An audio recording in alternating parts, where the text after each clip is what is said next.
what are you grateful for? I'm grateful for many things. I'm grateful I'm alive. Everybody in the Heat organization is sending our thoughts and prayers to the Milojevic family. Just horrific news. And then everybody in the Golden State family, we're thinking about them. I know Nico knows his family very well. Darko, obviously, was very close with him. So we're just thinking about them and sending our prayers. I was a close friend of Nikola's. Ogi, obviously the Serbian basketball community. Deki meant a lot to a lot of people. Left behind an amazing legacy. Yeah, he impacted lives. And it's just tragic, at that young age for him to have that. When we knew he was in the hospital, I reached out to Steve Kerr, and he got right back to me. He was at the hospital with Deki and his family. And when he ultimately passed, Steve let me know that he had passed. And he wanted me to know that Deki, how much Deki loved Nikola and how proud he was of him. And that's what I just tried to share with Nikola. Like, I just went through this with my father. Losing somebody you care about is really hard. And the most important thing for Nikola to know is that Deki did love him. And now it's up to Nikola to carry on his legacy. On the court, off the court, how he lives, and to make sure that Deki's name is just continued to be talked about.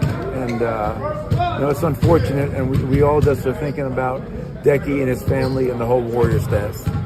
The first thing I want to say is my condolences to Deki, his family, and his friends, and the Warriors organization.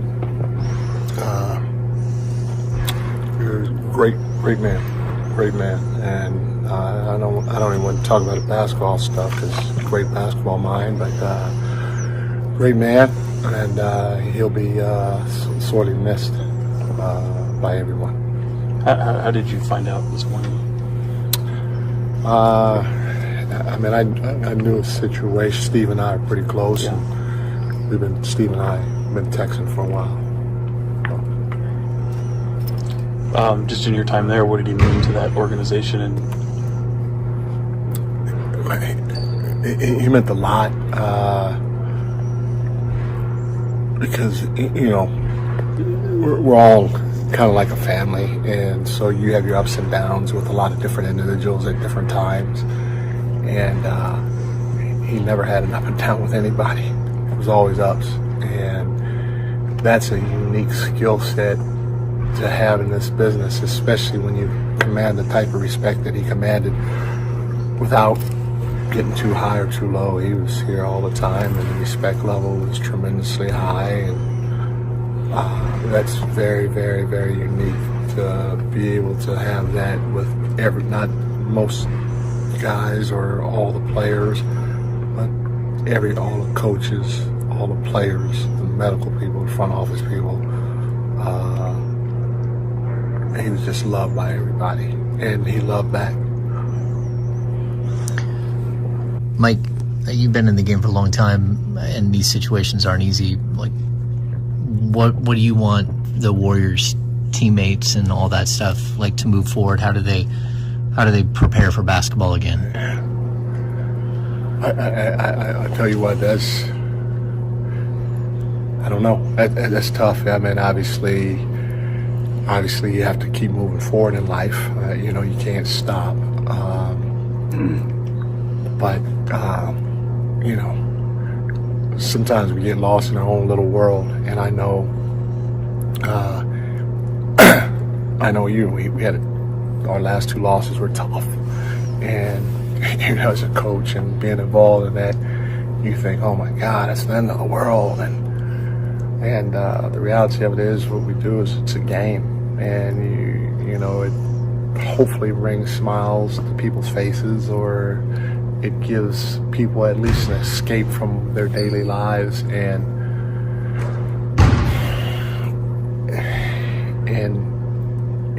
when you hear something like that, it puts it all in perspective. You're just like, hey, we'll figure the game out, but this is like something like this should impact you. The game should, because like I said, it's our livelihood, but nowhere near what something like this does. And so you just try to do the best you can, and understanding that, trying to get everybody to move forward collectively based on each individual's own time. Mike, I know it's fresh, but I do wonder. I think most fans don't know Dejan. When you just think of memories, they kind of convey the best side of who he was.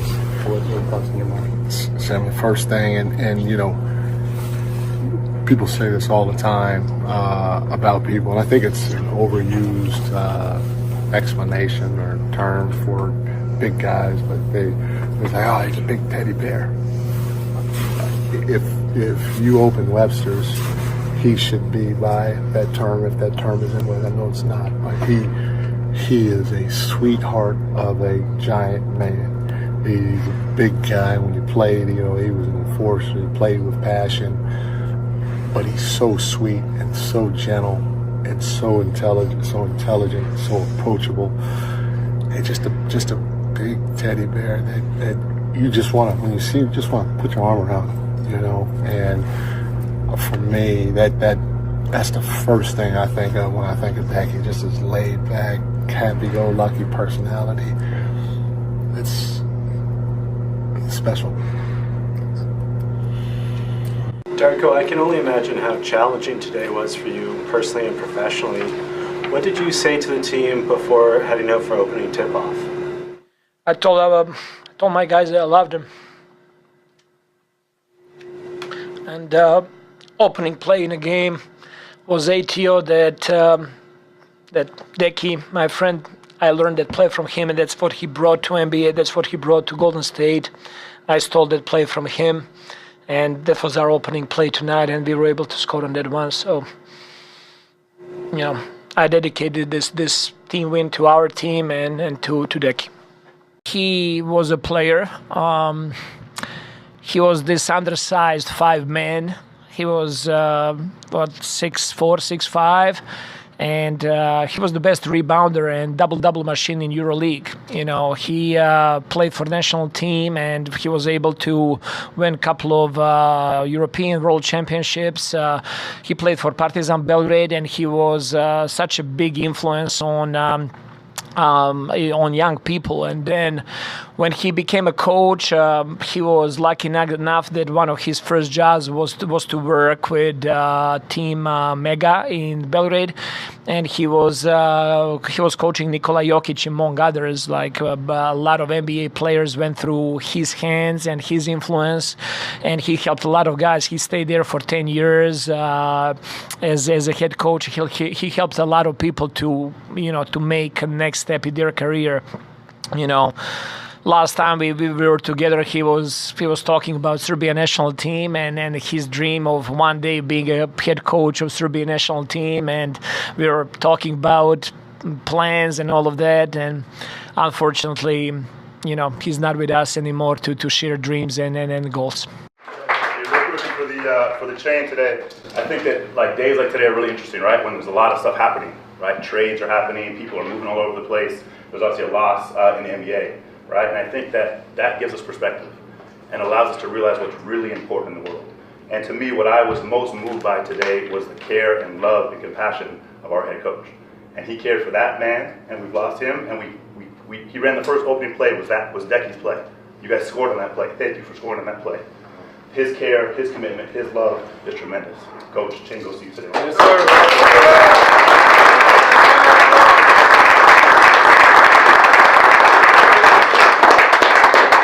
Love you all, guys. Love you, baby. Love you all. Family on three. 1, 2, 3. Family. Good job.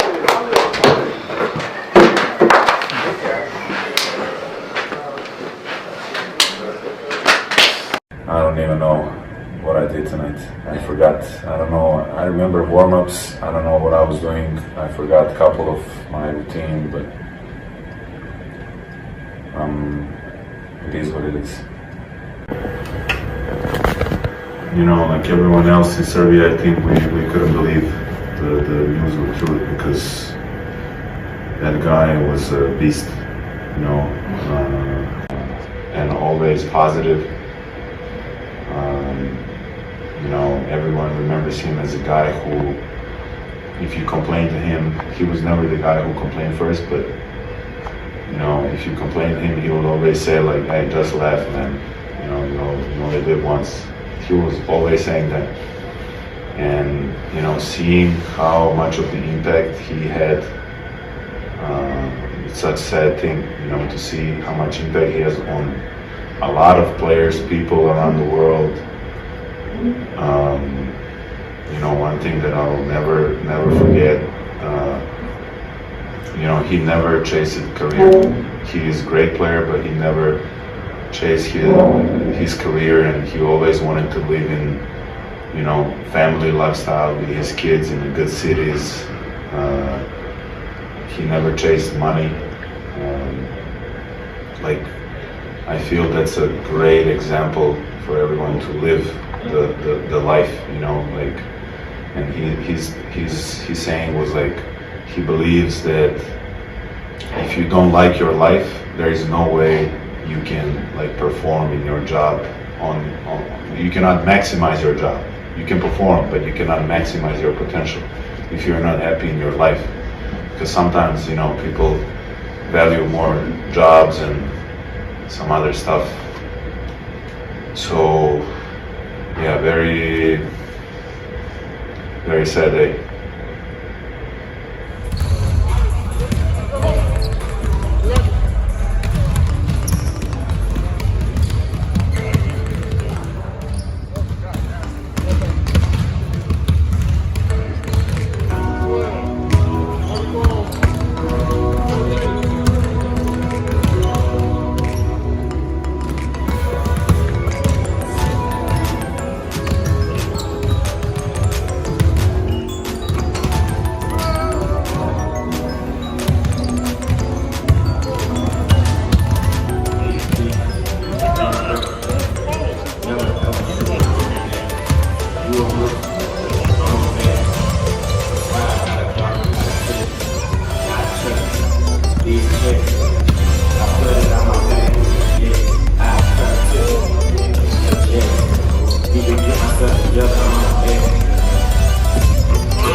What's